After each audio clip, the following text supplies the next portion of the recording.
to podcast. How do we even podcast? I forgot how to talk. Yeah, it's been a while. The dialectic has stopped. It's just been me for the last couple of weeks. So I'm talking to myself, but it's only an issue when you start talking back. Yeah, which I do. But it's nice to see you. Nice to see you at the office. How's it doing podcasts at the office? Yeah, it's great. No, well, I've got the new mic arm, and we're going to talk about this a little bit in the show. But I'm really beginning to feel that the podcast is a very powerful medium, and so I'm wanting to push it a bit further and do more. And so having it at my creative space at the office means that I could do more of that. Yeah. And also my colleague who works next to me, he's starting a podcast as well. So we're all starting podcasts, but it's all emerging, I think, from this wider search for authenticity that the world's going through right now. So it's all connected. Yeah. What's his podcast going to be about? So it's my colleague Daniel. We work together doing design, and he's helped me a lot. He's been instrumental actually wandered the night Japan. He helped with some of the design aspects of that. But he's originally from China, and he's extremely intelligent, extremely well spoken. But his interest is in talking to Chinese creators because the way the way the internet is over there. Podcasts aren't really a big thing, and it's not quite the same mediums that we have. So he's starting a podcast talking to creators, Chinese that are living in China, also overseas, and just trying to dive into their story and their practice in the Chinese language, and kind of long format, which is not something that's typical in China. It does exist, but he's actually arcing back to the older style of talking around, like they had these like round tables, and you sort of talk and drink tea, and it's kind of like actually a traditional thing, but it kind of got lost along the way. So his podcast is called Weizuo, and he's sort of working on the format. I think it's sort of coming together, but yeah, I'm excited to see that emerge. It seems like China has quite a different relationship to social media than we do over in the West, I guess. Yeah, well, the entire internet over there is different. They kind of skipped the whole web. Email's not a thing in China. Websites aren't even a thing really. Like everyone uses these apps. Like they interface. It's kind of like YouTube, Facebook, Google, all in like one app. They still search for stuff, but it's not quite the same as what we've got here, and it just means that a lot of short format stuff. TikTok, that sort of that sort of thing, Weibo. So looking at it as a chance to actually dive into the value system and the creative process for these people, and ask questions that wouldn't normally get asked. I'm quite interested in having a Chinese artist on Conversations Late at Night as well. There's a guy called Mengqi in China. He creates synthesizers and little musical instruments, and he's fascinating, and I really want to talk to him about his practice. So it would be quite nice to get some more sort of like Chinese people on the show. I think so too. Yeah, I've got a few people actually, as we sort of get back into it, I've got a few people I want to reach out to. Like there's this really talented artist in Shanghai that I've been following her work, and I thought, I'm not sure. If people like that are interested or not, but I'd love to just find out more about what they're doing and how they do it. And how do they communicate if it's not through email? Like, what is it? Oh yeah, I'd find a way to reach out to them, but whether they'd be interested in our show or not is sort of the question. But I'm sure we can find a way to reach out to these people. But yeah, there's a whole universe of stuff out there, which I'm constantly inspired by. I kind of synthesize it all, like spending time with Daniel, my colleague, and learning from him kind of the Chinese style. It's a real nice counterpoint to what I learned when I was living in Japan. They go together, man, really well. Like there's this kind of practicality and kind of just sense of mastery at the same time that I really love. And sometimes I found in Japan the balance was a bit towards the mastery and not towards the practicality. Whereas I find learning from Daniel, I mean this when I say he's like the best designer I've ever worked with.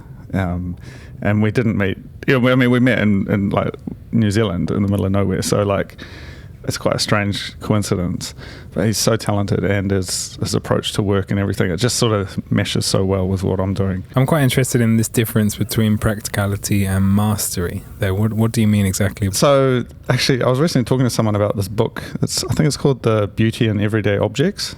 Yanagi, isn't it? Yanagi. Yeah, Yanagi, yeah. I haven't picked up a copy yet myself, but my friend was telling me about it.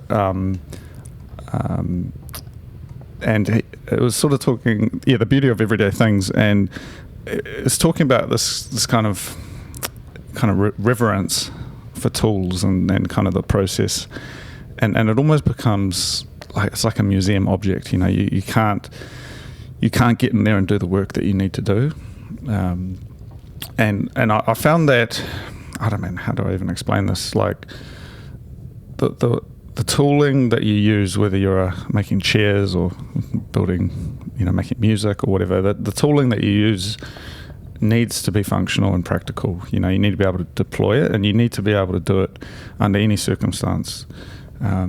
If you have to have this kind of, perfect, calm ocean to do your work on, it kind of means that it's not quite fully versatile yet, I think.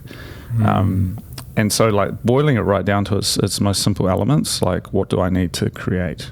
And I think with this kind of push, focus on the mastery side, it's sort of like there's this process, the formality, it has to be a certain way. And if it's not that way, you can't create, and it's not right. And no matter what the outcome is, it's because its foundations are not right, then it's not perfect work. And I think that's a very Japanese way of looking at it, and I think there is some truth in that. But what I really appreciate about what I've learned from Daniel and that is, like, as long as the final product is true to the kind of the nugget of essence that you're going for, then it's all good. And even if it's you write the novel on an airplane or wherever, it doesn't matter if it's a good novel. It's a good novel. You write the music whether you're on a boat in London or in a huge recording studio somewhere. It doesn't matter as long as it's technically it needs to be quality, but as long as the essence is there. And that's what I mean by practicality. And I think there's a certain collaboration which I don't know how to fully articulate it, but just I'm talking to you from my studio here. Usually I would record from home, but talking from the studio, moving these conversations here. I mean, this is my creative space. This is where we do stuff, and what the vibe that we're going for is that kind of university art studio. Paint on the floor, people rolling up, half tired, half drunk, trying to get stuff done. And it's like there's a certain kind of naive innocence to it as well. Like it's practical, get shit done space, but it's also it's fluid. You can turn up, new ideas can be generated. It's not, because if it's too linear, you're not going to get that new idea generation, and you're going to be creating and rehashing the same kind of stuff. I don't know. Does that make any sense? Yeah. It sounds really great. And I'm just wondering, like, are you and Daniel trying to be there at the same time? Are you sort of like clocking in at the same time every morning so that you can create together? Or do you see that space as more like just drop by whenever you want to work, sort of thing? So our vision is obviously I mean there was this couple of years of like work from home and all of this stuff, and honestly I think it's destructive. It's absolutely destructive for people, and if you've got a job, sure, work from home, just do the work, but for a creative practice, I think socialization of the work, and actually talking to people is absolutely essential. And so we were lucky, we were able to get this office in the middle of town. We've talked about the office before, but it's middle of town, very easy to get to, and basically we made it into a routine. So we both turn up 9 o'clock, we have a coffee, and when we get into it, and I mean we work together, so it's commercial work, most of the time, sort of 4 days a week, I'd say, is sort of us just doing what we do with design. But every now and then we say, for like Fridays, for example, we just usually kind of chill out a little bit and work more on our personal stuff. But having a space that we can come to, and we can bring other people to as well. Like, you can't see it in the video, but I've got like a bit of a couple of couches and things in the background where people can come and we talk and listen to music or have a drink, that sort of thing. And it's really great to be able to do that and entertain people and not be sort of compartmentalized. And that's what I really love. And that's what I mean by like that university art studio. It's like, I can bring my friends along. They can just kind of hang out. I brought Kiki here, who did some of the, she's the girl from Fantasy City by the Harbour. We did some audio recording, and we're just hanging out, or we do like photo shoots and stuff. Like, we've got all of these empty spaces in the building that we can use. It's like, it's like the campus vibe. That's the best way of putting it. I really miss that. And I think it's something that you really wanted to do in Tokyo. I remember you talked about it quite often, and I came over to your place once, and we spent the night making music and watching movies and all of that, and that's, I really that really fueled my creativity in Japan. That moment, that night, that event where I came to yours was real, like a big springboard into me now as an artist. Oh no, I'm glad to hear that. I think longer term, my intention is that we can deploy this, because this is just an old building at the end of the day. We love it, but we could be doing this anywhere. It's the idea and the concept that I think is the big piece. And so I really want to involve you in there. I look at the community we've got on Signal with our friends on there and sharing ideas and stuff like that. I think that's what we need in the world right now, and artists coming together to just kind of chill and make stuff happen. With a space, it's kind of a creative space. It's ours. We were able to do what we want, that sort of thing. But yeah, man. So that's the studio that we're coming to you live from. I can't wait to come record a podcast there, man. Yeah, we've got a space for you, man. Honestly, and I'm just about to move places, so I've got another room as well. So next time you're in New Zealand. Speaking of travel, though. You've just got back from Japan. I have, yeah. I got back to London a few weeks ago. I spent 16 days in Japan. Most of that time was in Kyoto, visiting my wife and her family. It was phenomenal, as you can imagine. It was a real different experience to go back to Japan as a tourist again. Like, it really was magical. When you live there, and especially when you live in Tokyo, you get sucked up into the work and the rat race of it all.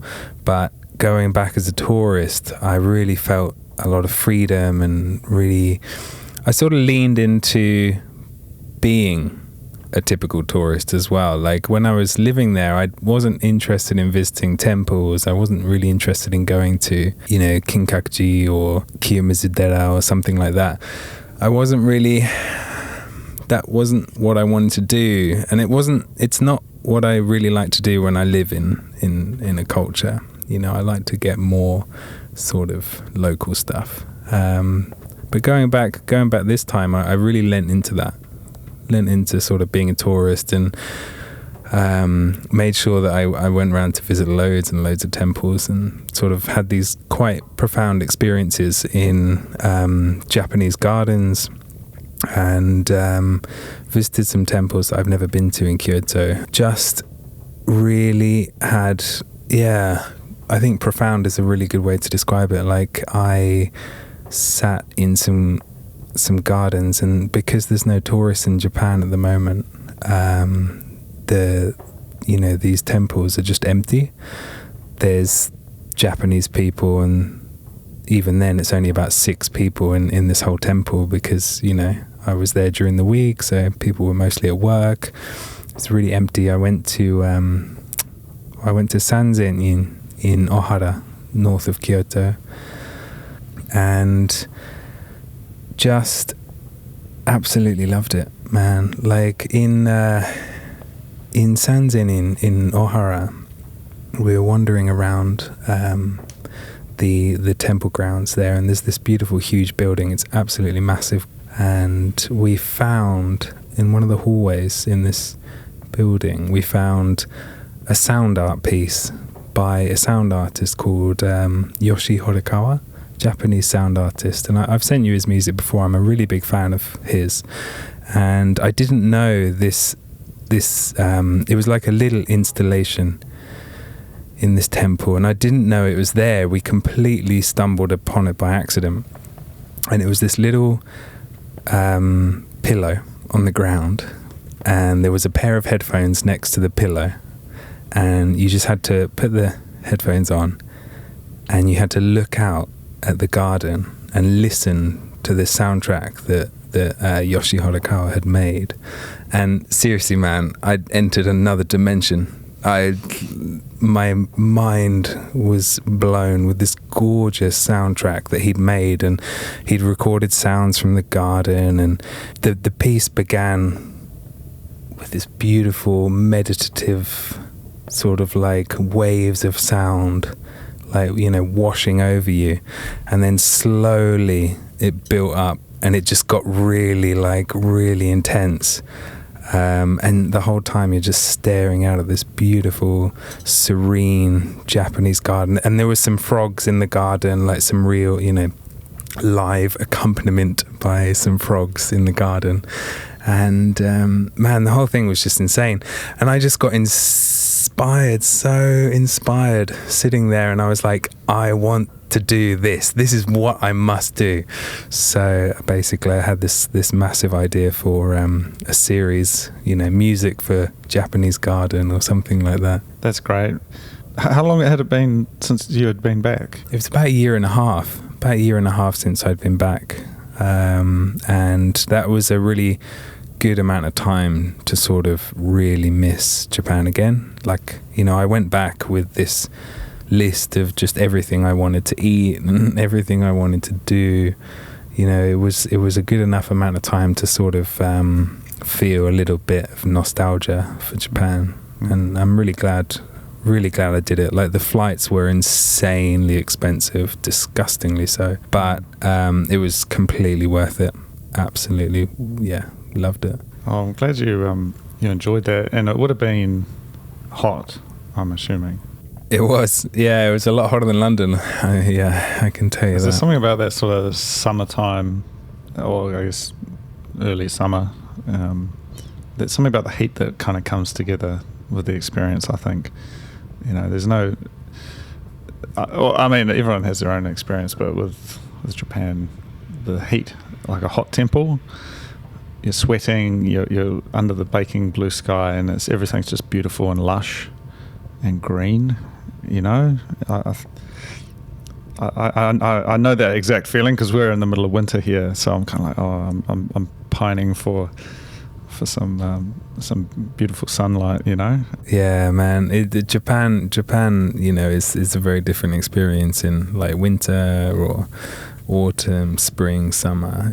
Every season. Well, you know, they have, what is it, like 72 micro seasons or something like that. The Japanese are very proud of their micro seasons, but you know, if we stick to the main four, like, Japan is a very, very different country in all four of those seasons, especially sort of like late spring, early summer.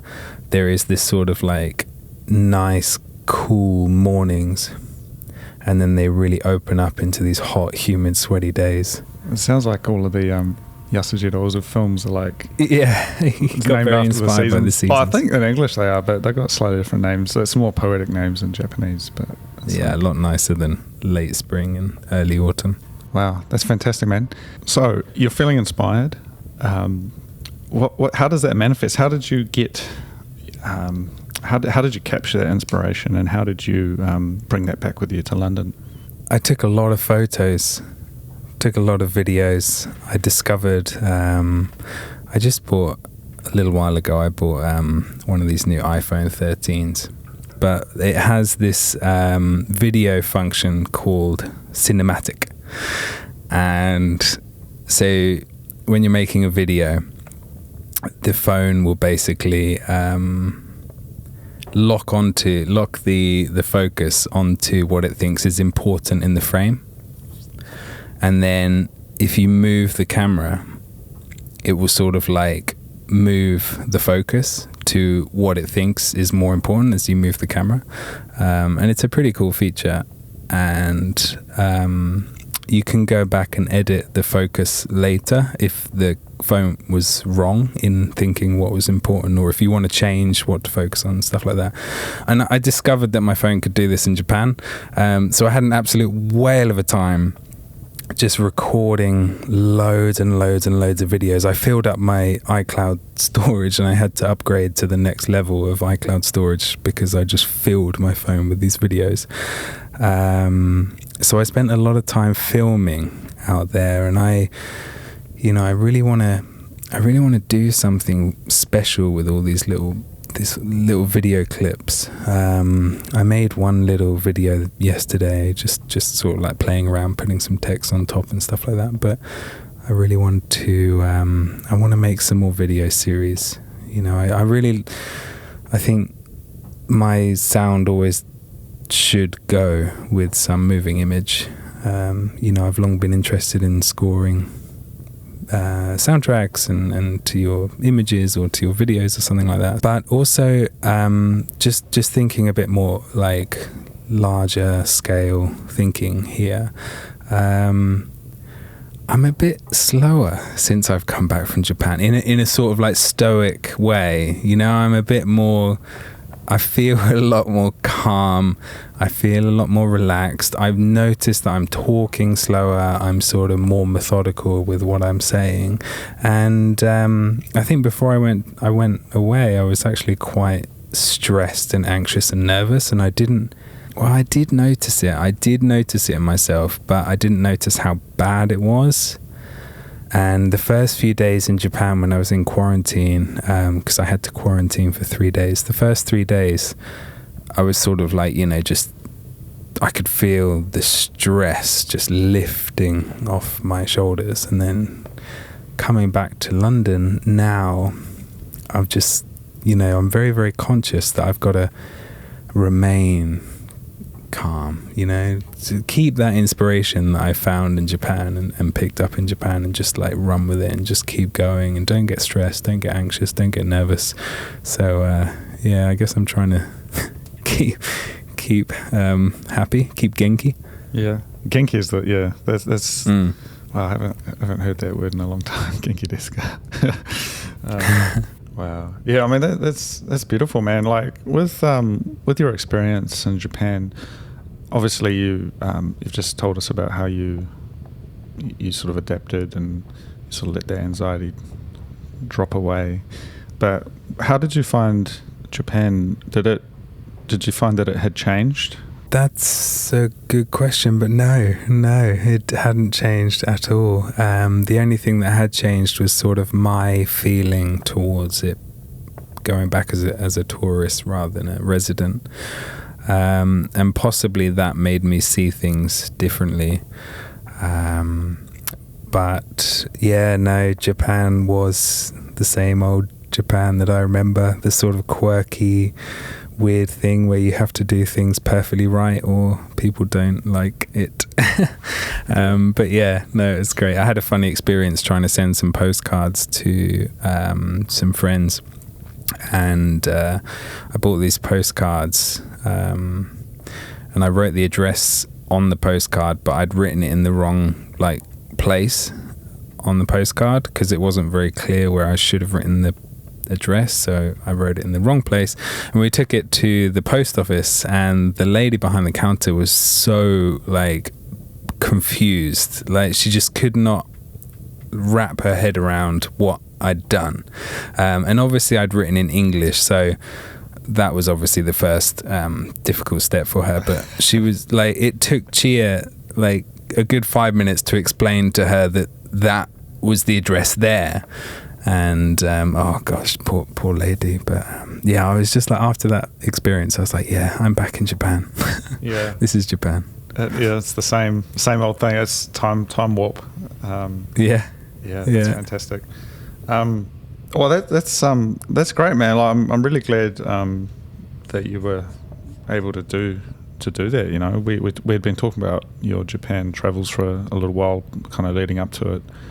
And now you've gone there, and you also disconnected quite a bit while you were there. Tell me more about that. Yeah, I did. I didn't go as far as deleting Instagram because I basically used that to contact a lot of people, and so I didn't want to sort of get rid of that. But I deleted Twitter from my phone and sort of didn't check into email a lot at all, really. I wanted to break away from the routine that I was in London, which was quite, worrying about internet and social media and all this, and sort of possibly that's what led to the anxiety that I was feeling before I went away. And so that really helped. And I wrote a lot in Japan. Every day I was writing my little 5-year diary, but I was writing a lot more than I usually would. So the posts were quite long, and I was sort of trying to be a bit more deeper thinking about, how I was feeling in Japan and what my mindset was being there and being inspired by everything that I was inspired by 4 years ago. And I had this quite amazing experience in Tokyo. When we went to visit Tokyo, we went to visit this coffee shop, and it's one of these like new amazing sort of coffee experiences where you sit down and they give you like a set course of drinks. So you actually drink 7 coffees in a row, but they're all very short. They're all very short coffees. So you sort of like they're small glasses, and they give you a pour over, and they give you a coffee cocktail, and they give you a cold brew, and then a latte and an espresso, blah blah blah. And I was sitting there enjoying this with Chia, and we had some friends there with us, and we know the people that work at this coffee shop, and they were sort of like really taking care of us. And then suddenly my music came on in this space. They played my music as I was sitting there in this, this space, you have to go if you ever go back to Tokyo. This space was just insanely beautiful. It's been designed by some top Japanese architects. It's just absolutely incredible, gorgeous space, very, very, very Japanese. And just hearing my music in that moment, in that space, in that atmosphere was just insane as well. And that was a really big pivotal moment for me. And I was like, going back to the Japanese garden thing, I was just like, this is what I need to be doing as well. I need to be designing soundtracks for this kind of environment. Spaces, yeah. That's beautiful, man. It's like seeing it in the wild, your own stuff. Yeah. Because it's bigger than you. It's like it's a creation, and it's got its own life now, and it's like floating around, and it's inspiring people that you don't even know that are out there listening to it. It's a powerful feeling, and so now you're feeling that sort of attraction to doing more of that sort of thing. Yeah, I really am. Like, I want to. Yeah, I really want to run with this idea. This is a very, very powerful idea for me. So it's just in the back of my mind, forming some plans at the moment. Yeah. No, I mean, I think I know what you mean. Like, because I listen to a lot of different stuff online, and there's a lot of ambient, kind of almost like forest, kind of just forest sounds with this sort of very. We don't have the language to describe it really, but like nymph, like little kind of light flutes, kind of quite genki little moments, as if you've just discovered like a secret pond where the nymphs are like drinking the water, like that kind of fuck me. So I'm caught for words, because I've been listening to Makoto Yoshimuri, and there's a couple of others I've been listening to, and they're very much just like the album cover is just like a photo of a forest, and then it's just this kind of this journey through the forest. It's quite relaxing and beautiful, and I think Midori Midori Tanaka, is that? Oh yeah, her stuff is gorgeous. Yeah. And that sort of thing. Sorry, was it Midori Takada? Takada or Tanaka, is it? Takada, yeah, Through the Looking Glass. That sort of thing. So, I listen to a lot of that, so I can see the connection there, and I know exactly what you mean. It's a little bit hard to describe, but I know the feeling you're talking about somewhere in the back of my mind, at least. Yeah.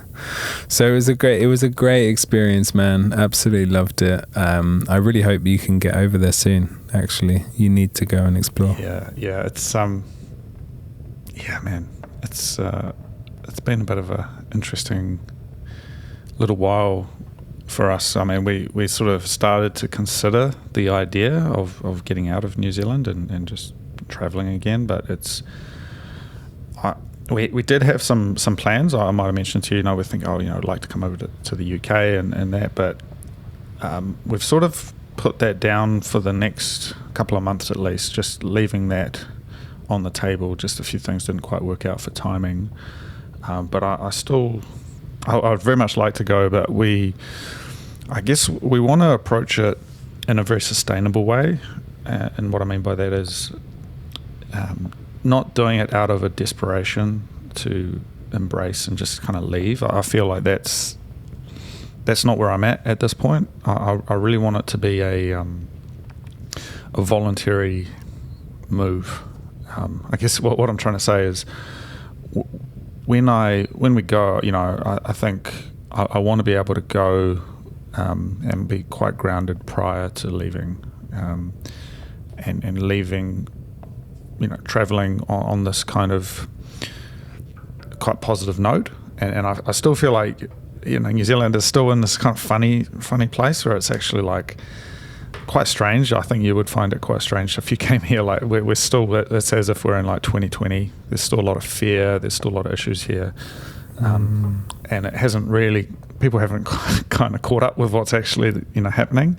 And so to just jump from that into travel, I feel like it could be, I could bring a lot of that with me, and it would almost. What's going on in New Zealand at the moment? Still locked down? No, not lockdowns, but like, how would you say, like fear, definitely fear. Fear.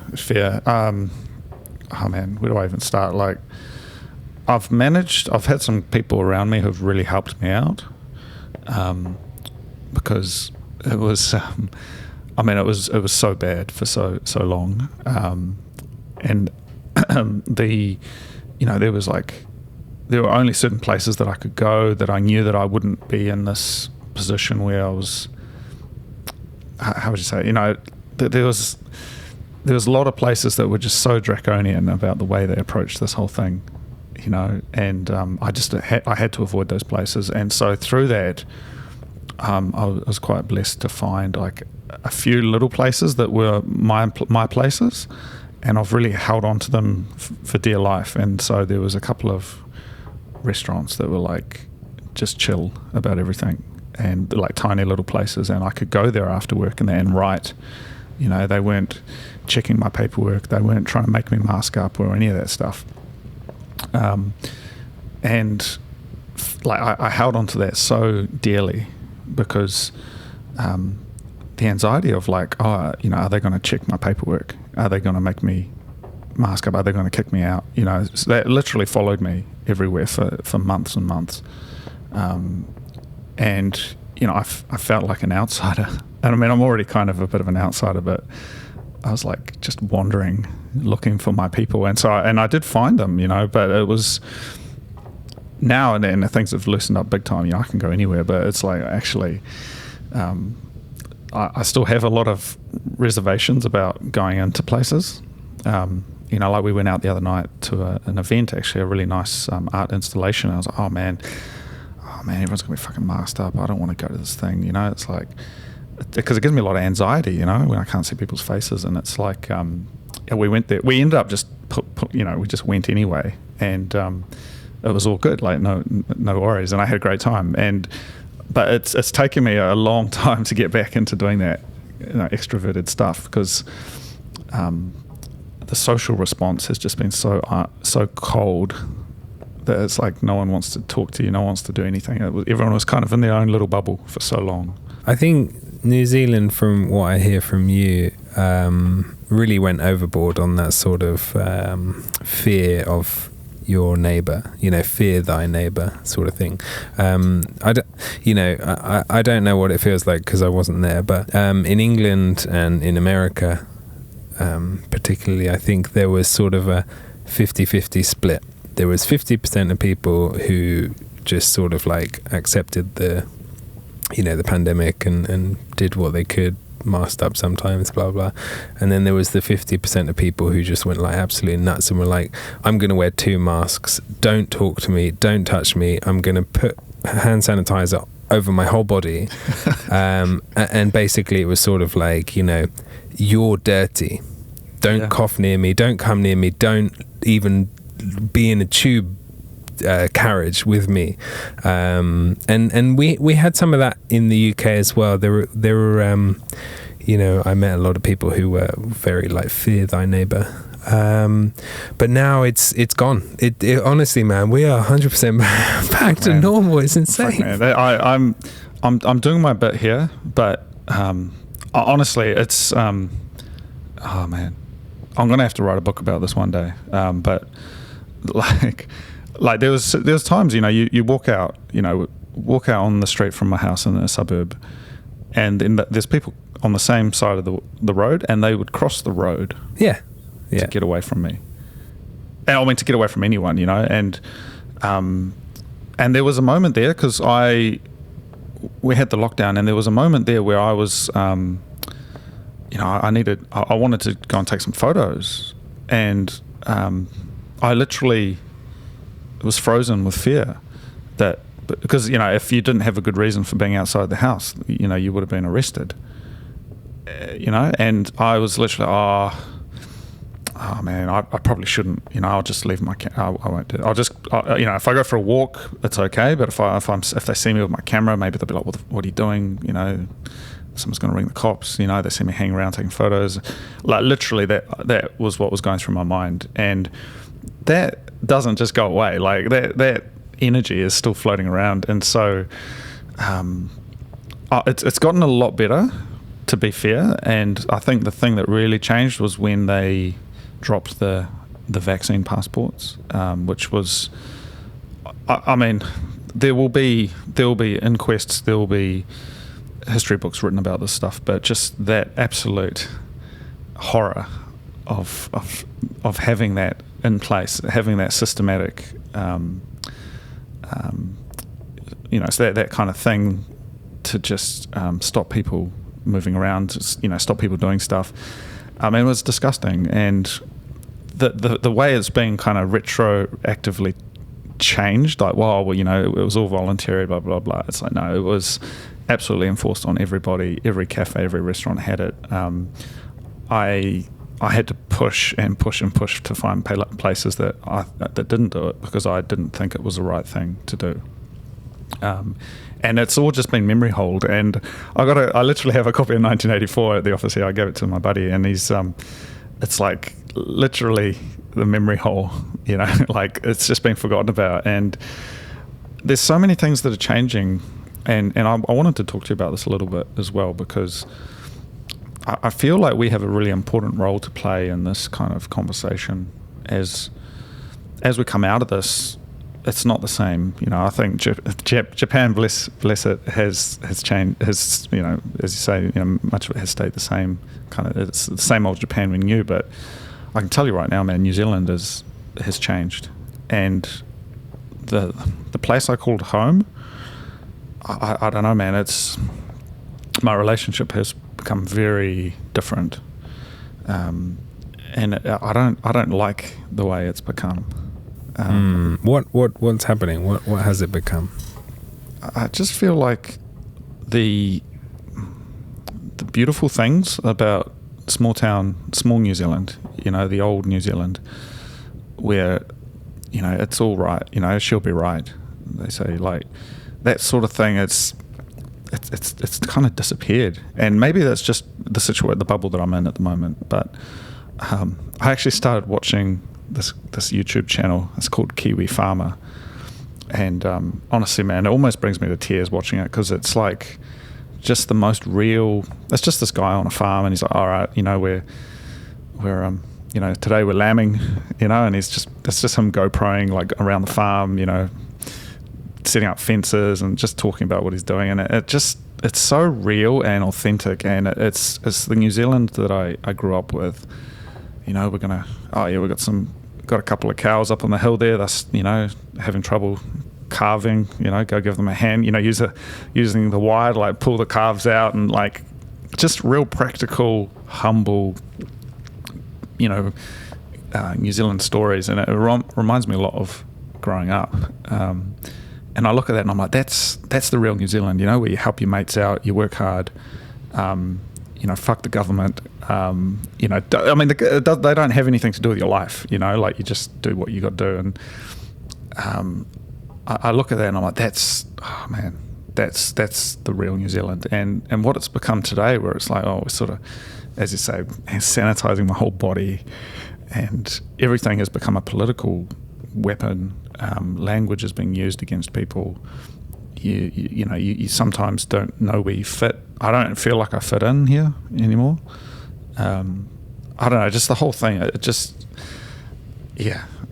know how to describe it. Is it possible that it's you who's changed, and you're witnessing that or experiencing that as New Zealand has changed, but in fact it's your eyes that have changed, and you're becoming more interested in growing your plants, and you're becoming more interested in, like you say, farming and stuff like that? Yeah, I was always into that sort of thing, I guess, but appreciating it, not for the activity itself, but for the way of being.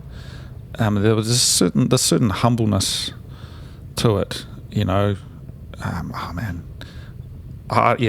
a little bit hard to, I guess, explain, but that kind of rural lifestyle, where it's like, it is what it is. A spade is a spade, like it's, everything is just out there, and it's physical, and it's, there's no language. It's just, you're on the farm, it's action. And I hear what you're saying, though, because it is possibly me.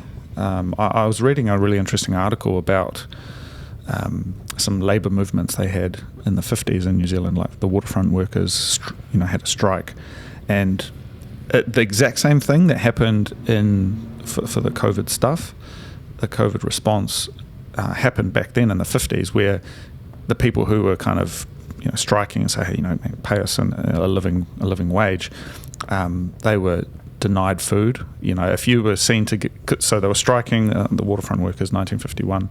If you gave food to them, to their families, that was an offence, and they sent in scabs to work on the waterfront instead. And these guys got their skulls cracked in by police, and it was a whole thing. And New Zealand, for the most part, fully supported this like crackdown on these workers who just wanted a better wage. So, and the parallels are like really striking. And the more I look into it, I realise that New Zealand has always had this this kind of interesting double standard, where there's this rugged individualism, but there's also this collective kind of agreement of what's right and wrong. And when you're on the wrong side of what's right and wrong, then the full force of the country comes down on you, and you become the enemy. And it's very. I mean, to be honest, it's literally like sheep following each other, and I feel that that's somehow connected to our agrarian background. But it's like, if you're the enemy, you are the enemy of everyone, and there's not these like pockets of resistance. It's just because it is a small place, and so you become an outcast. And so it's happened many times before, like even during the war, conscientious objectors, people who didn't want to fight for religious, personal reasons, were just the enemy. No, we're worse than the enemy, in fact, because the enemy, at least, you can fight them, but these guys, you could only just lock them up. There's very little reference to that in modern, people don't talk about that really, but we come down on like a ton of bricks on these guys. And it was same with the waterfront workers, and now with people who are like, I don't know about this harsh response to COVID. And it's like, no, well, you're the enemy now. There's always got to be an enemy, man. Always. It's always us versus them, right? Yeah. But that said, though, as we come out of this, I think emerging in a bit of a stalemate. I don't think we've. Yeah, it's an ongoing dynamic, and I've been reading a very interesting book. Honestly, very. Mind blowing. It's called The Fourth Turning. It's pretty dense. I mean, it's a comprehensive, book on basically change, and so I guess the core concept, or at least where I'm up to at the moment, is there's two ways of looking at time. Well, there's actually three, but the two that sort of matter to us are linear time and cyclic time. And the kind of the argument is that in modernity and kind of where we are in the modern world, we live on linear time where there's 2021, 2022, 23, and it just keeps going in a straight line, forever. But what that fails to recognise is the cyclic nature of life and the world. And so, at its most basic, in the old days, you'd have these kind of annual cycles of the seasons and that sort of thing, but that doesn't really matter anymore. Whether it's autumn or spring doesn't really matter to the average person anymore. It doesn't affect your life in any meaningful way, or at least you don't feel like it does, and it actually has a huge impact. So there's cycles like that on a yearly basis or monthly basis, the moon cycles, that sort of thing. But the cycle that really matters is the human lifetime, and they have a word for it. They call it the saeculum, which is a length of like a long human lifetime, so 80 to 100 years, and that's sort of the basis for the century as a unit. But we didn't start using the century until about the 15th century. We weren't saying we were in the 12th century when we were in the 12th century. We were like, this is the third year of King Richard or something. There was It was based on these kind of family ties and these kings and queens and that sort of thing.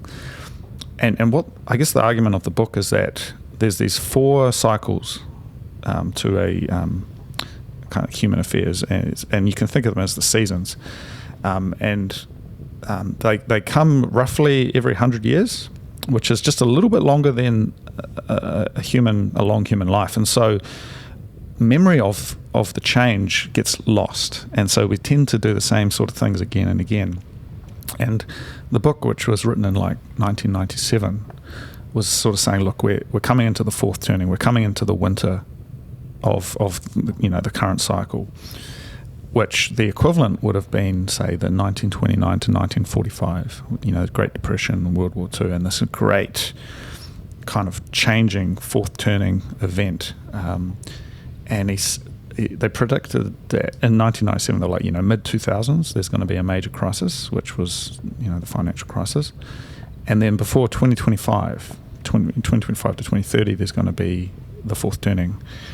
And it's honestly, it's very, very fascinating and so true that they were able to sort of map it out. And before, so the World War II was sort of the previous one. And following that, you had this Pax Americana, this peaceful, the rebuild and this kind of reset of the world affairs.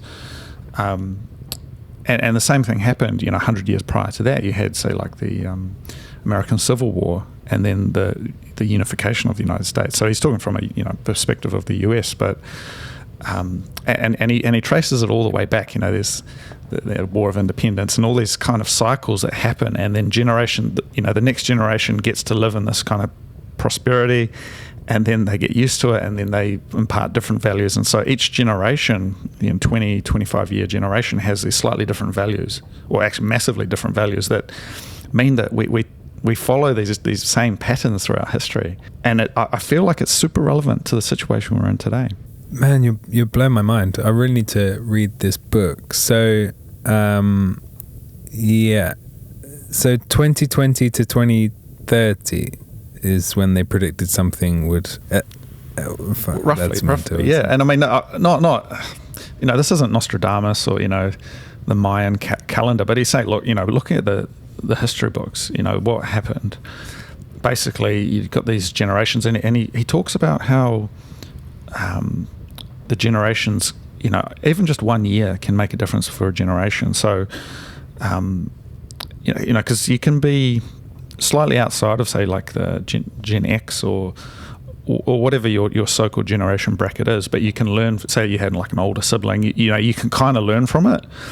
But there are certain events that you were either there or you weren't, and for our generation, what are these certain things that we can all identify with that current younger people don't identify with, and that's where there is a grey zone, but there is a line. And I think when you look at that, you can start demarcating where those generations start and stop.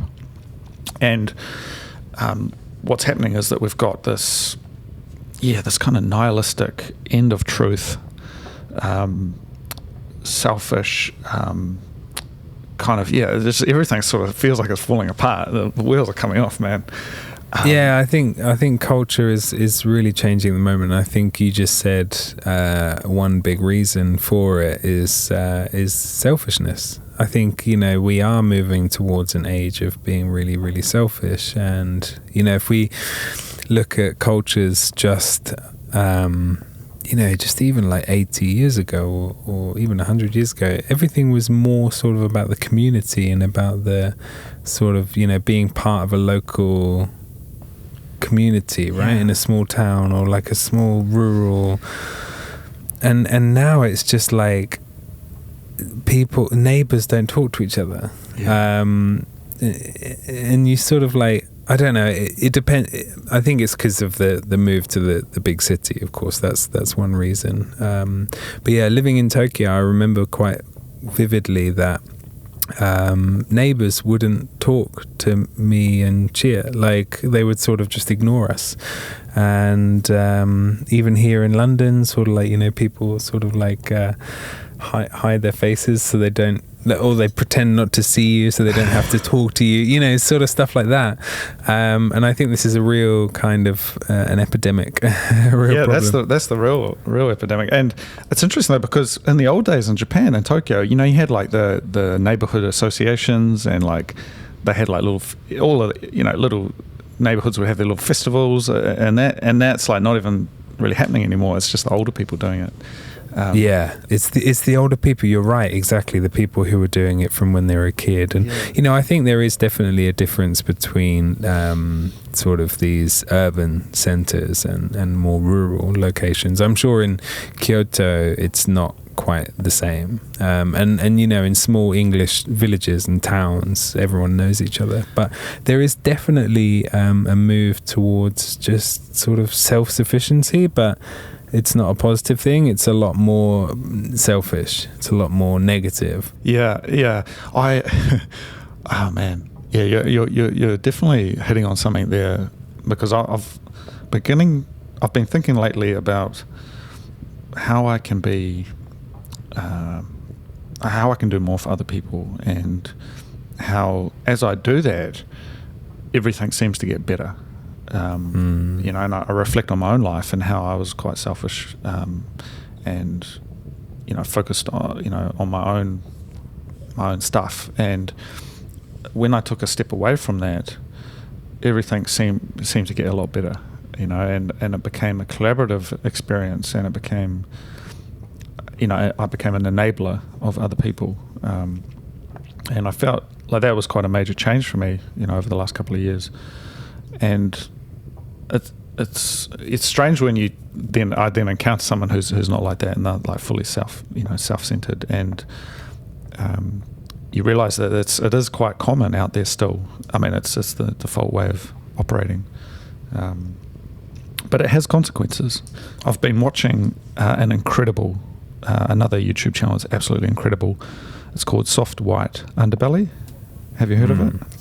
No. So it's actually probably one of the most inspiring things I've seen in a long time, but it's this photographer, Mark Later, and he's based in Los Angeles, I think, in Skid Row, like the center of just drugs and crime and homelessness, and he's got like a photography studio there, and he brings people in off the street, and he literally just interviews them, but like really high quality, mic'd up videos and stuff, and he talks to addicts, homeless people, different, literally people off the street, and he's like, so tell me about your childhood, tell me where you grew up, how did you end up here, and it's like an anthropological study, but it's so fucking amazing. He gets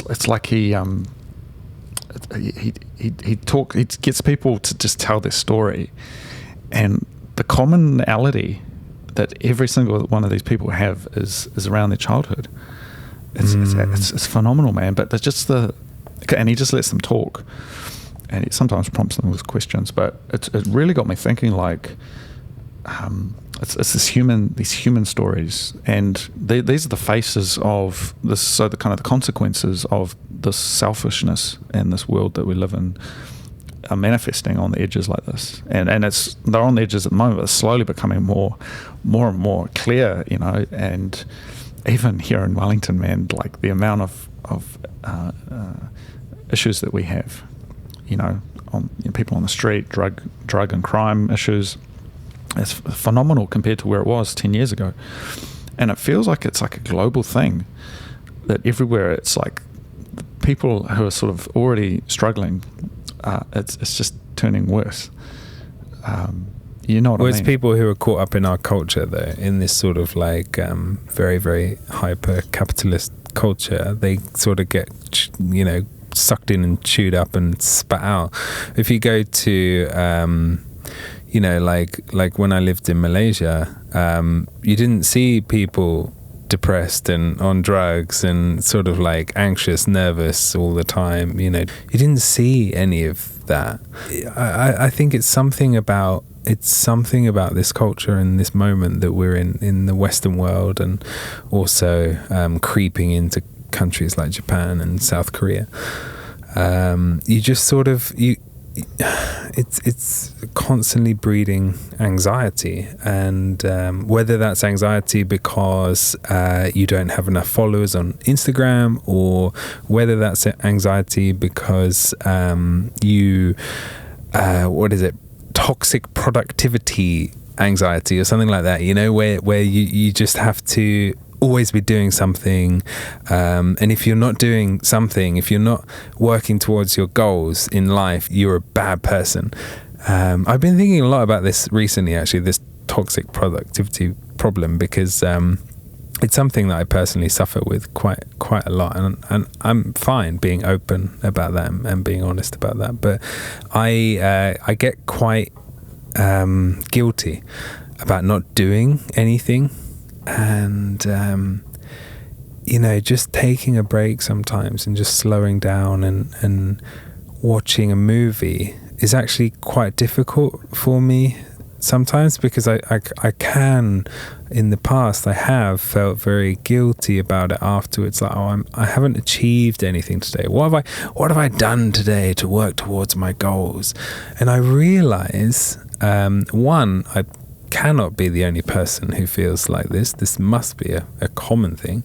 And I think it's because of the sort of it's the hustle culture, isn't it? It's that tech bro kind of hustle. You've just got to hustle until you die. You got to work until you die. Basically, it's so depressing.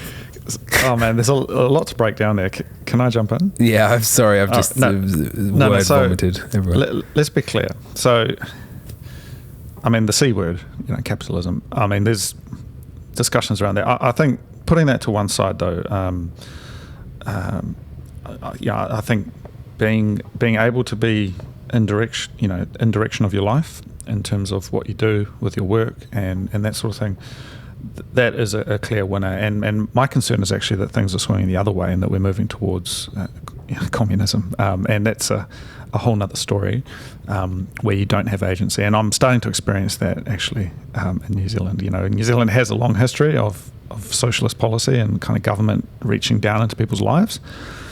Yeah, I would take independence and freedom every day, but it's this kind of perverted version that we have, where it's like big tech and that sort of thing.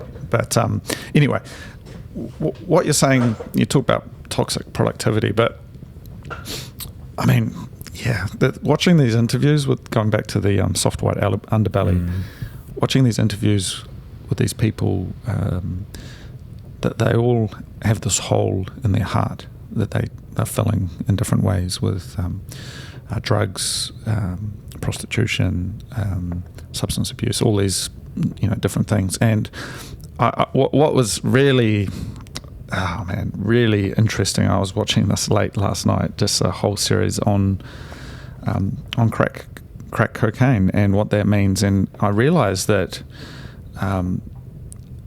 the kind of people that you and I are, or myself definitely, attention to detail, hardworking, organised, that we are actually the most susceptible to that kind of thing.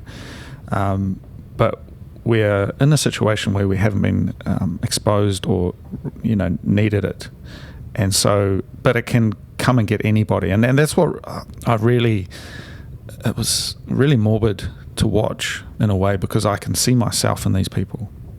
It's not like there's some other, that never happened to me. It's like, actually, yeah, if there a couple of things went wrong in my life, I could see that I'm not far away from being there at all.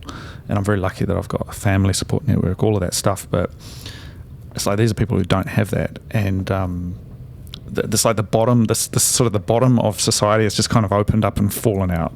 And it's all fallen out on the floor. And it seems like that's not a good thing. And people get punished for it, and it's like, you're a bad person, where it's actually, it's just the system is kind of just like the floor has fallen out and rotted away and broken, Aren't they people who need help? And the trouble is they need help, but we label them as bad or sort of like the worst parts of society, but in fact they need a sort of a warm embrace sort of thing. Yeah, and for some people, look, maybe it's too late, but I think from what we can do as individuals, because I think there is the classic social response was like, well, we can just throw money at this thing and follow this, which I believe in a way, I can feel the murmurings of this happen. Like in New Zealand, we've got housing crisis, we've got a poverty crisis. People don't realise New Zealand's a low-income country. We're not like a poor country, but in terms of OECD, New Zealand is pretty low on the ranking there. And with all the price increases and stuff, cost of living is going through the roof. The government's pretty incompetent. It's getting worse, man. And so there's this sort of emerging underclass, which New Zealand never had. I'm just talking from my perspective here, but the natural response is to just do this kind of massive government thing, and we're going to just spend the money, we're going to do all this social change. But what it comes down to, I think, is on individual action and things like role models, being a role model yourself, doing what you think is the right thing, and demonstrating that to others, and kind of fulfilling that social community role.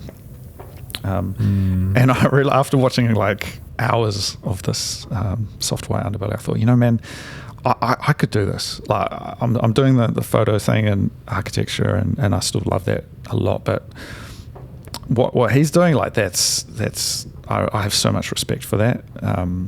Interviewing these people and creating this like dialogue, and seeing, because he interviews the same people again, and you see there like some of them like go into rehab and they help themselves out, and they get out, and then and a couple of them died actually. Like he's like, yeah, this, we've got the sister of one of the people here who died of fentanyl overdose, and she just, that's it. And it's like you've been following these people's stories, and it's so amazing to just see, to hear the stories and the different paths that people took, and I realize it's like this kind of compassion and man.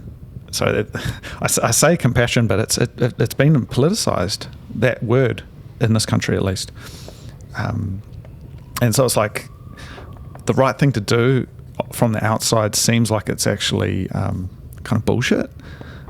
I don't know, does that make sense? Like, yeah, I'm just wondering about this soft white underbelly person. Are they connected to some like charity organization or something? No, he's just a commercial photographer. He used to do like just, you know, and he's like, yeah, now I'm doing this thing, and it's really well produced. And it's just, I think he just pays the people to come in, you know, and just chats with them, and then they go on their way. It's a little bit like Humans of New York, but a little bit less. I always felt like that was a little bit kind of like, oh man, it's a bit kind of fanciful, but this is like legit, real, truthful stories, and he gets people talking, and that really inspired me. But I guess, sorry, coming back to the compassion thing, it's interesting because, oh man, I don't know if you're gonna know what I mean, but like the compassion and, you know, caring for others, you would have had that in the UK, like clapping for the NHS, right? And that sort of thing, right? That I felt like that was a very 2020, 2021 kind of like, oh, you know, got to, you know, be compassionate for the essential workers and da-da-da. But because it was socialized and it was like, you need to do this, it became almost like a chore. And it was kind of bullshit because next minute these people were getting kicked out and losing their jobs. Whereas the actual compassion that we need isn't a social thing, it's an individual thing from every single person's heart that cannot be coerced.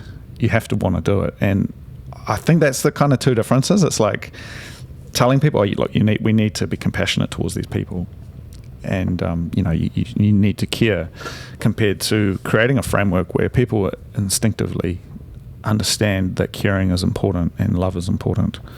I guess it starts in the school, and it starts with parents. It starts, you know, very, very young, right? This sort of culture of caring and community has to be bred back into the population.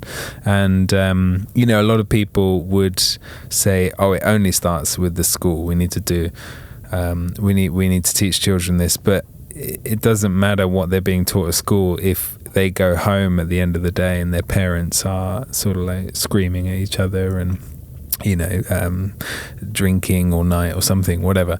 So it's sort of like we need to all do this together. But your comment, this soft white underbelly, I'm going to check out. I'm really interested by it. But I have a playlist on YouTube of things. It's like an inspiration playlist of videos that I watch when I need a bit of inspiration. There's a lot of music. There's a lot of silly, funny things that make me laugh when I'm sort of stressed out or whatever.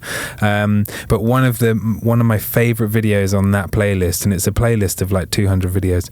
One of my favorite videos is it's the title is just "Homeless Man Talks Openly About Being Addicted to Heroin," and it's this really like eloquent homeless guy. He's super, like, he speaks, I think I know the really one. Yeah, you might have seen it because he's got glasses and he looks a bit like me if I had long hair.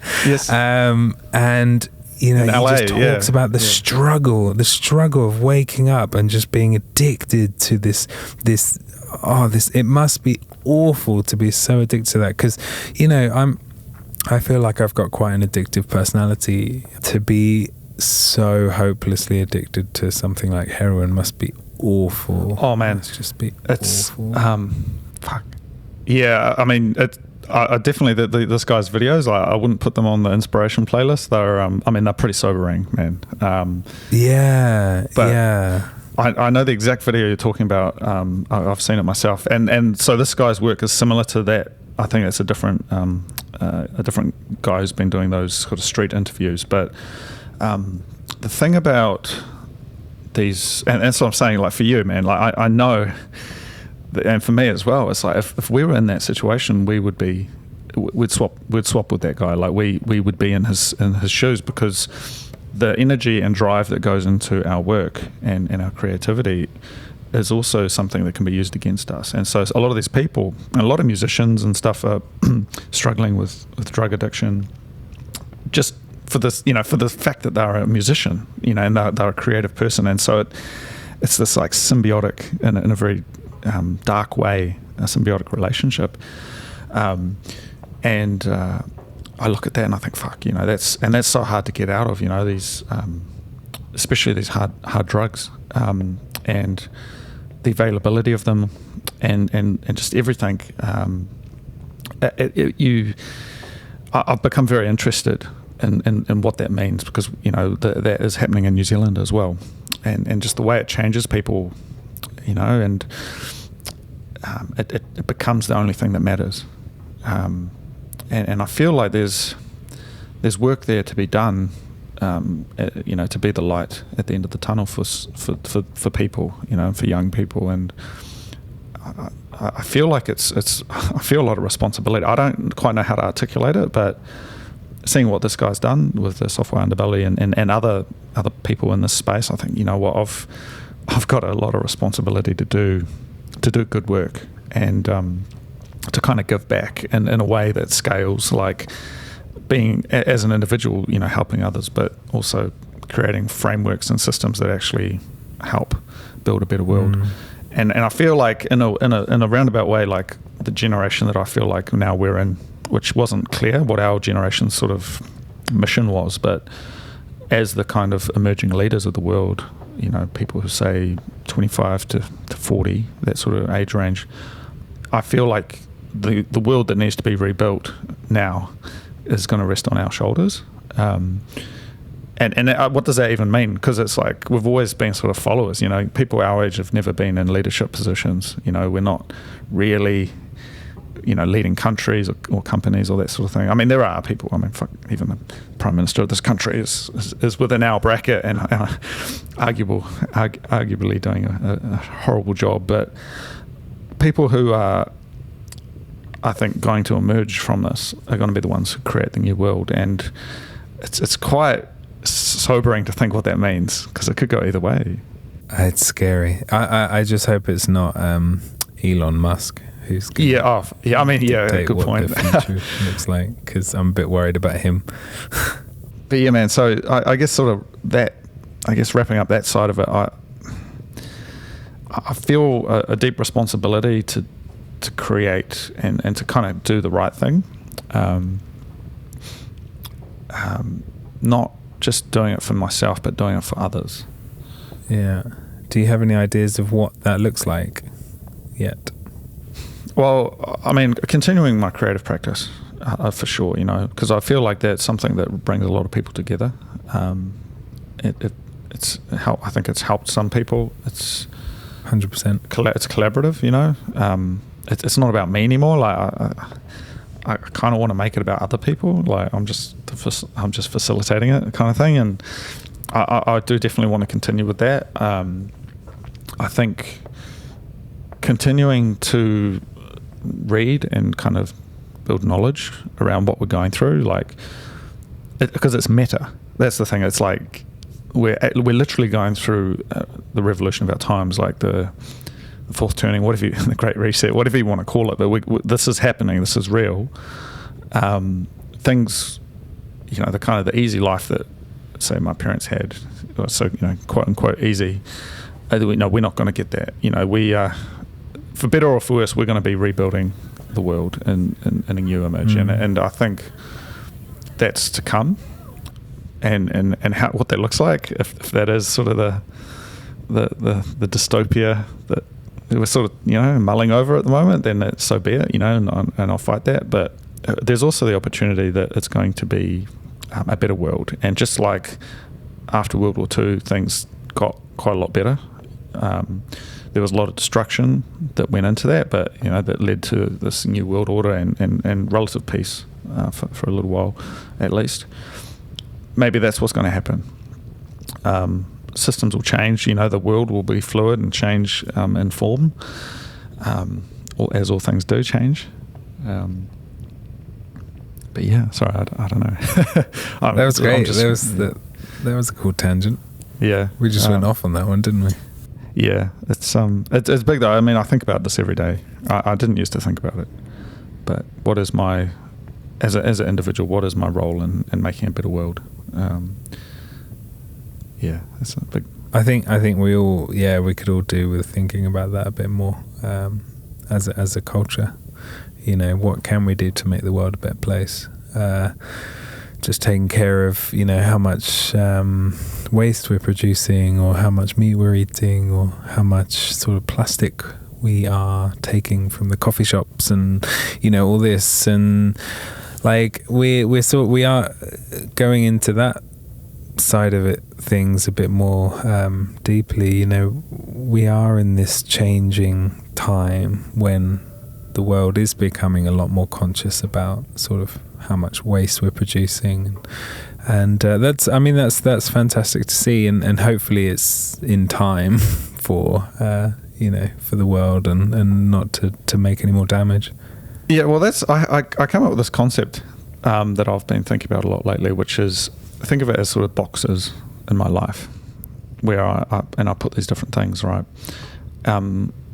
Because I'm a little bit, I wouldn't say concerned, but I'm cautious about so these big ideas like sustainability, climate change, all of that sort of thing. I'm conscious that people have knee-jerk reactions to complex problems. And so COVID is just a perfect example of that. It's like, we've got this little thing that's going on, we're going to just destroy everything. And it's like, burn down the house to get rid of the cockroach kind of a situation. And within my own life, what I think is, okay, can I have a couple of boxes that I kind of put things into to kind of work towards a better world, and each one of them kind of does their own thing. So in regards to like the earth, the kind of all of that stuff, and I have a box for that. And what that means is not what it seems like on the outside, which I'm quite skeptical of, which is this kind of no meat, no oil, no blah blah blah, very draconian kind of Greenpeace. You're not going to have a car, you're going to walk everywhere. Like, I don't see that ever resulting in a world that is better than the one we're in at the moment. And the reason for that is, you take those things away, and that flaw of society that we were talking about before, that just rots more and more people fall out the bottom, because there's such complex systems. And we're seeing that emerge in New Zealand, where it's like, we're going to tax the import of diesel vehicles more. You want to buy a farm truck, you got to pay more money for that. But that literally just trickles down into the price of food, which is the most important thing, right? So there's stuff like that where it's like, you can. It sounds nice on paper. No more diesel, no more oil. But actually, it's like, would I rather have in the short term like a food shortage and people starving, or would I rather have this, a longer term problem that we can work out as a collaborative process, right? I'd take the long term thing, where it's like, yeah, we're going to have these issues with the climate, but we've got to work them out, as opposed to the knee jerk where like, yeah, no more food for you, no more meat, we're just going to cull all the animals, we're just going to create an artificial famine. So the reason I bring that up first is because, I do a little bit of work in that space. I'm interested in agri-tech, and I do a bit of consulting and design work in that space. And so that's like my first box. And I say, well, actually, I'm on this already. Climate is changing, man. There's places in New Zealand where previously you couldn't grow apples, now you can. Places in the north of New Zealand is kind of subtropical.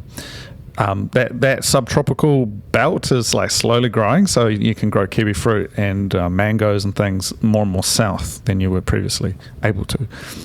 And that's why at the beginning I mentioned the Kiwi farmer, this YouTube video, because I watch his stuff and I'm like, man, this guy, he's it's like the modern farmer, He's like, yep, we've fenced off the creek so the cows aren't going there, they're not polluting the water. He's doing just little things like Kaizen, like little things every day to just make it better. And maybe it's not enough, but it's still better than just saying, all right, farming's bad, we're not going to have any more meat, no more dairy, start eating the soybean. People don't realize this. Agriculture is a super complex system. In fact, it's probably the most complex system out there. The internet is nothing compared to the economy, is nothing compared to agriculture, the amount of inputs and stuff. And so I'm very careful, like, let's not try and touch that too much. Like, let's build ways of making it better step by step, but let's not just like make this swooping action, because that's what happened, man. Like, historically, you just every famine, pretty much, like, I mean, the famine they had in Ukraine in the 1930s, that was literally a man-made famine. The one in China they had in the 60s, that was a man-made famine. Maybe locusts once upon a time caused fields to like get eaten, but it wasn't. It wasn't in modern times. It's always been human action that's caused famines and starvation. So I'm very conscious. Let's not do that. So that's like my one box. And so I do, a couple of days a week of that sort of work. I'm engaging with these people, and I feel personally that I have an impact on that through some of the systems that I've helped design, with my work in that space. So that's box one. And then you see, you've got these other boxes where it's like, can I help people out? So I've got podcast, talking with, people, being compassionate, being, trying to be a mentor for other people. And then I've got my own box for myself, where I do my own work. And if I can put things into each of those boxes, I don't know, I feel quite complete, if you know what I mean. Yeah, I love that. Yeah. I do resonate a lot with what you say about that knee-jerk reaction, though, because I feel like, just going back to that, a lot of people think that eating less meat is, going to save the environment, which on paper, sort of like, makes sense, right? So then in that case, should we say, for example, should we get McDonald's to stop, taking over vast areas of land to keep cattle? That would be one solution, I guess, that a lot of people would agree with. Like, yeah, let's stop McDonald's doing that. But then, yes, how is that going to trickle down to the people in society who actually rely on McDonald's, because they don't earn a huge wage? McDonald's is, I don't know if that's a relevant example to New Zealand, because here, farmers are farmers, they sell their meat to whoever's going to buy it. But a relevant example, you're talking about carbon sinks, and carbon neutral. What does that mean? It means forestry blocks, planting trees. What do? They plant pine trees, right? Monoculture. They acidify the soil, and so you get prime farmland that gets turned into forestry blocks. They plant pine trees, and then they cut them down 40 years later, whatever, 25 years later, and then turn it into furniture. Like that process is so destructive, but it's seen as superior to just using the land for farming. So it's very complex, and I mean, it gets very political very quickly. So we don't need to go there, but like. But yeah, knee-jerk reactions, and especially people who don't understand the complexities of these systems. Like, having worked, I would say that I understand agriculture somewhat, and it's the most delicate, balanced system, and human action and human insight and ingenuity is what makes it work. It doesn't take much to mess it up, and we don't have any wheat, and we don't have any meat, and we don't have any cheese or anything anymore. But because we're so abstracted from that in our daily life, I grew up on a farm, like I know what goes into it. Whereas people are like, oh, the food comes from the supermarket. It's like, no, and actually, the farmer, he gets the lambs, has to have the grass for the lambs to eat to sell it to the thing, It's this complex system, and sort of agendas can start changing that. It's like, make it hard for farmers. They just pack up and leave, and then you've got no food, and you end up in a situation like a place like Venezuela and Zimbabwe and that. And I use those examples to my friends here, and they're like, it's never going to happen in New Zealand. But I'm like, you just wait. It doesn't take much. You put, you just do one little thing here, and you put a tax on diesel fuel, and it's going to make the farmers not be able to afford to do the thing. And then it just slowly trickles down. And 3 years later, you're in a situation where, meat is unaffordable to families, milk is twice as expensive.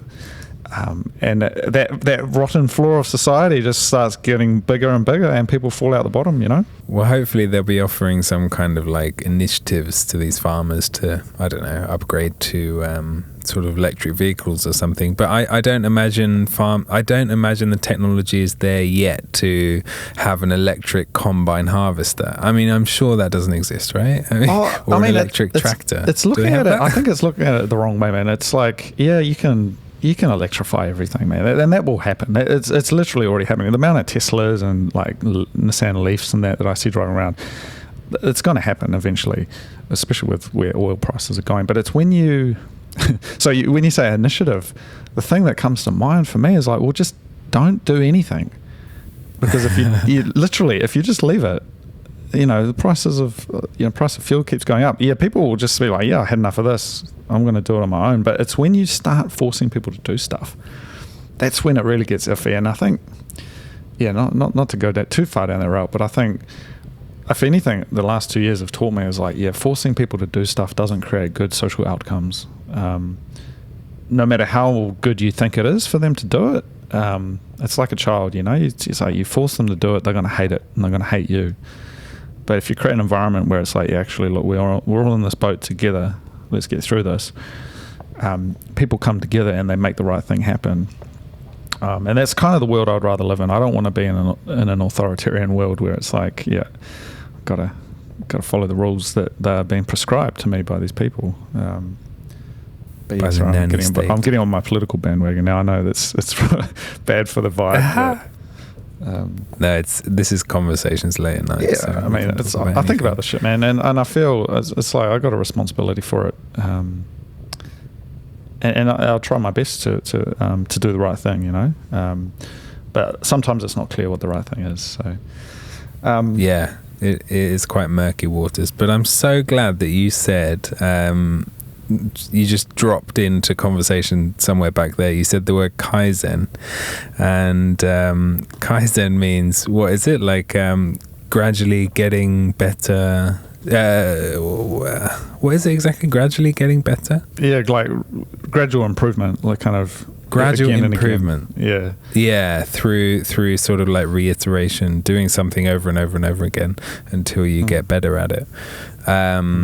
Because just today, I was literally sitting in a cafe and I was chatting to this guy and we were just having conversation. And I was racking my brain to what this word was. And I could not remember it for the life of me. So it's amazing that you just casually dropped that into conversation. It's a good word, eh? I mean, it's a fantastic word. Yeah. I think it's hope though as well. And I think Kaizen comes from like Toyota, like making their cars better every time or something, but actually, I'm sure the word existed before that, but that's where it got popular, right? But I guess what I mean though is looking at the world as it is today, it's easy to think that everything is just wrong and this is a horrible world. There's no hope, there's no future, there's no trajectory that's in any way ever going to be positive. But what I see with Kaizen and like this slow gradual improvement is like, if we can just do one little thing right and say, an example, can I just help one person? Can I help two people? Can I do this thing that's a little bit of effort for me to go and do, but it's going to make the world a bit better, whatever that might be. You just start doing that, and then it's like, actually, the world is slowly getting better. And even with things like climate change and that, like these meta sort of existential issues, it's like, go on, we're going to go plant some native trees along the river side. We're going to fence off the creek, stop the cows going in there, like little things like that, which in a time when it seems like we need to make sweeping changes and just shake everything out, it's like, no, actually, just going back to basics. Like, let's just step by step work it out, deal with whatever comes down stream, whatever happens, we're going to deal with it, collaboratively, calmly. But it's when times like this emerge that people can get swept up into ideology, and I believe that's what is happening right now. Unfortunately, is that there's more and more polarization, political, social ideologies emerging, and people are getting into these belief systems, and they're like, we have to do this, and that's when you get a lot of social unrest, I think, and that's the time that we're moving into now.